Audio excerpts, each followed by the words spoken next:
The Universal Tech Units podcast is an official tech podcast made by Speed and Guyan with the voice made from Google's Notebook LM. Do not reproduce our podcast without permissions from the owner. Welcome to the Universal Tech Units podcast. I want you to just picture this for a second. It's a scenario we've all been in. Oh, I think I know where you're going with this. You're settling in to watch a video. Maybe it's a tutorial. You're trying to fix a leaky sink. Or it's just, a cool documentary. You're completely hooked. And then, bam, the screen goes black. An ad starts. You instinctively move your mouse over to that corner, waiting 5 seconds, 10, 15. Yeah. And there's no skip button. Nothing. You're just stuck. You're held hostage by a 30-second commercial for some mobile game you are never, ever going to play. It's basically the tax we all pay for the modern internet. It absolutely is. And it always feels like the more urgent your video is, like if water is actively spraying from that sink, the longer that unskippable ad feels. It's just pure friction. Exactly, that visceral frustration. But what if I told you that in one country, starting February 15th, 2026, that whole experience is about to become illegal. Illegal? No more 30-second unskippable ads. No more hunting for a tiny little X button. Okay, that sounds like a premium subscription or like some kind of hack or a cracked app, but you're not talking about that, are you? Not at all. This is an actual law that's taking effect in Vietnam. And today, we are going to unpack this. We're doing a deep dive into Vietnam's decree, Num 342-2025 NDCP. Which is, it's a bit of a mouthful. But I've been digging into the legal analysis on this, and it is fascinating. It's causing this huge buzz on places like Reddit and X right now because it really fundamentally challenges the business model of the free internet. It really does. I was scrolling through the threads on the latest Tech Tips subreddit, and people are calling Vietnam an internet paradise. But, as we're about to see... It's a lot more complicated than just fewer ads. Right. So our mission today is to figure out how Vietnam is basically forcing these tech giants, we're talking YouTube, Facebook, TikTok, to completely change their user interfaces. We need to look at why they're doing it and what it could mean for the rest of us. Okay, so let's start with the big one, the headline that has everyone talking, the 5-second rule. This is the part of the law that's really caught everyone's attention globally. Starting February 15th, 2026, the decree says cross-border platforms have to limit the wait time to skip any video ad to a maximum of 5 seconds. 5 seconds, that's incredibly fast. But I have to ask, are there loopholes? Does this apply to every single ad? Effectively, yeah, for what they call non-fixed position ads. So, those videos that pop up before or in the middle of what you're watching. The pre-rolls and mid-rolls. Exactly. So if a platform is currently showing you a 15-second or, God forbid, a 30-second unskippable ad, that's just banned outright.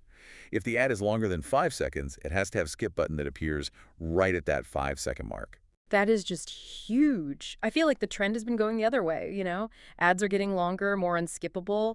To see a government actually step in and say, no, 5 seconds, that's the limit, it's pretty wild. It completely reverses that trend. Yeah. Usually the platform dictates the terms to us, the users, based on whatever makes them the most money.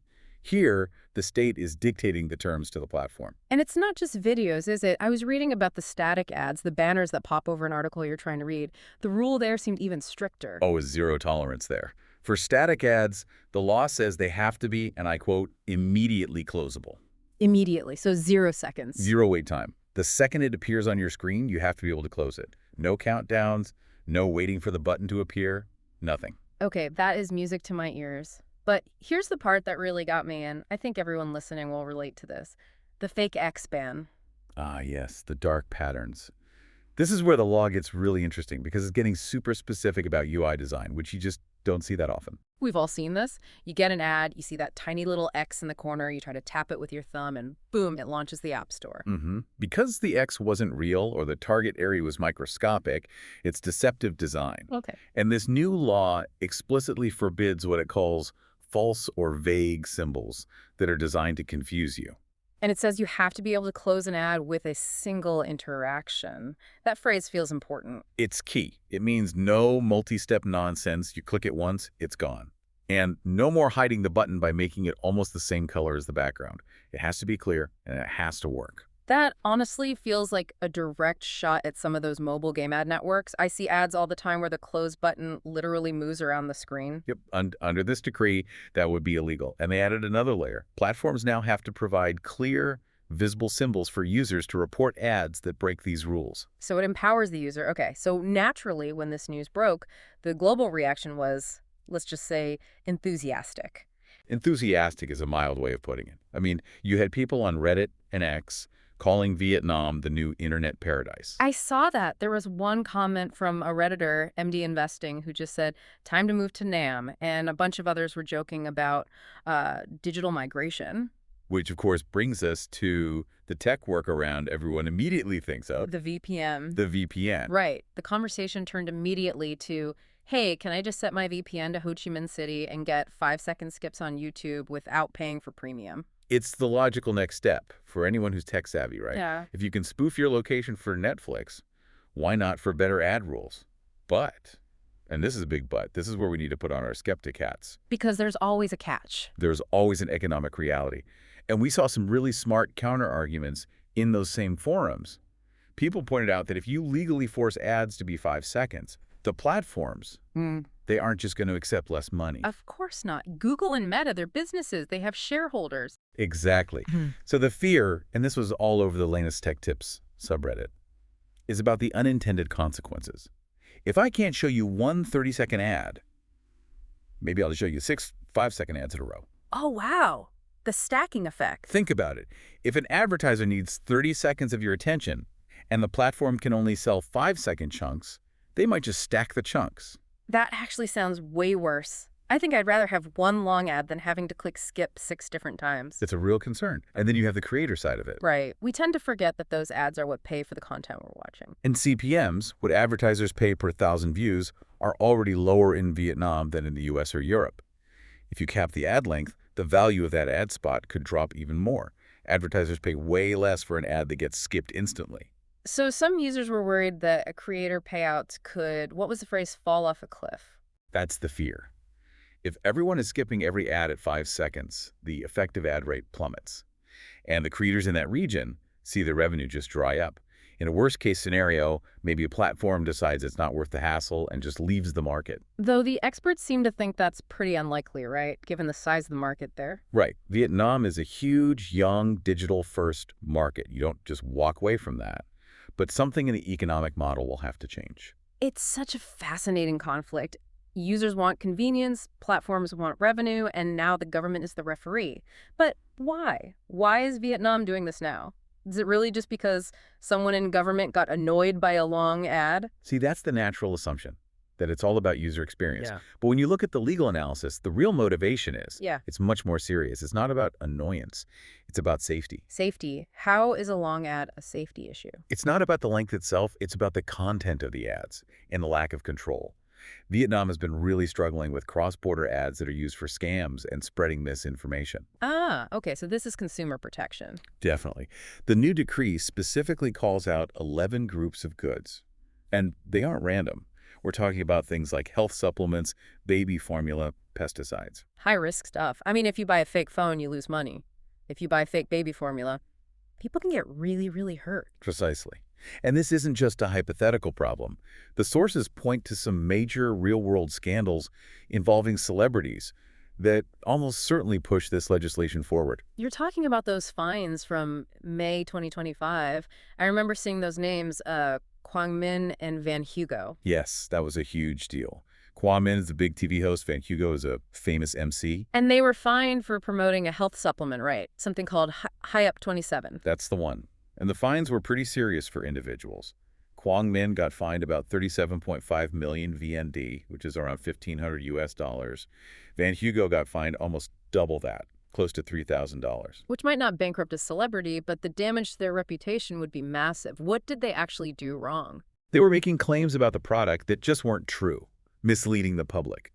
And in one case, they were using doctors' names and images without permission to make it seem more legitimate. The classic tactic. Doctors recommend this product when the doctor has never even heard of it. Exactly. And the government is cracking down hard.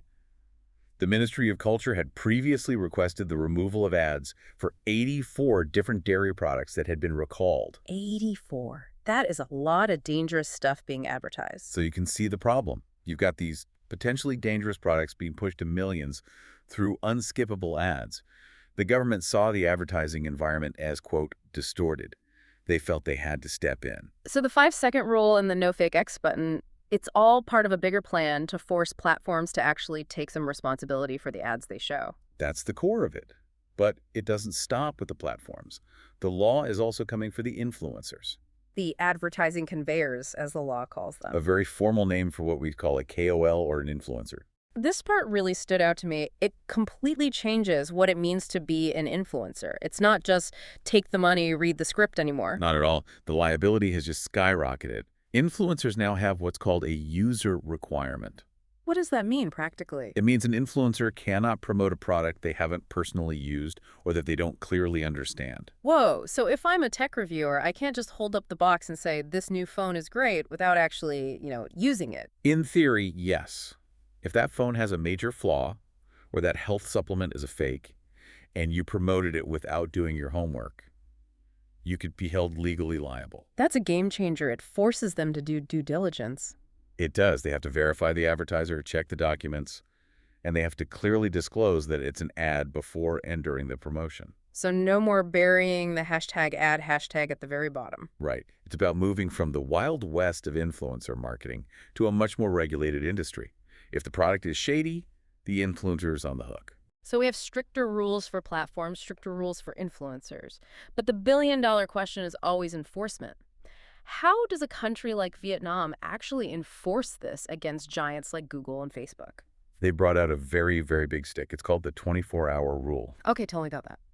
The decree says that advertisers and the platforms, Google, Meta, all of them, have to remove any infringing content within 24 hours of being told to by the ministry. 24 hours. In the corporate world, that is lightning speed. Usually a takedown request takes weeks to get through legal. It is extremely fast. Yeah. And the punishment for not complying is severe. Yeah. If they don't do it, the government can basically deploy technical measures to block the service entirely. So they'll just pull the plug. That's the threat. We've seen them use this kind of leverage before. Blocking access is the ultimate nuclear option for a digital company. You lose an entire country's user base overnight. That would definitely force them to take that deadline seriously. And I'm guessing there's a tax component to all this, too.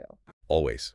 The regulations reinforce this idea of a permanent establishment. Can you break that down for the rest of us? Sure. It just means that even if Google doesn't have a giant headquarters in Hanoi, if they're making money from Vietnamese users, the law says they are present for tax purposes. It's about making sure they pay their fair share on all that ad revenue. Okay, so let's zoom out. We started this deep dive talking about a simple 5-second skip button, but it's so much bigger than that. It really is a complete overhaul of their digital advertising rules. You've got the 5-second rule banning long, unskippable ads. You've got the UI cleanup with the no fake X rule. You have influencers being held legally responsible.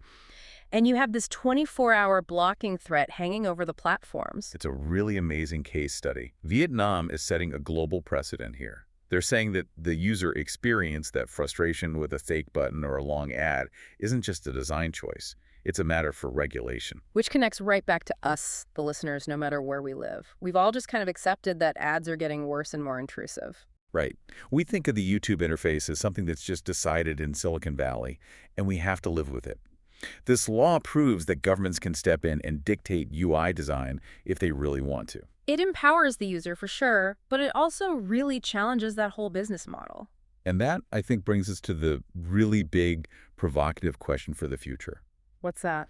If this law actually works, if Vietnam enforces this and YouTube and Facebook don't pull out of the market, do you think we'll see other countries try to copy the 5-second rule? Imagine if the EU adopted something like this. Or India. Exactly. And if that happens, if ad revenue drops because we're all skipping everything after 5 seconds, does the era of free content survive?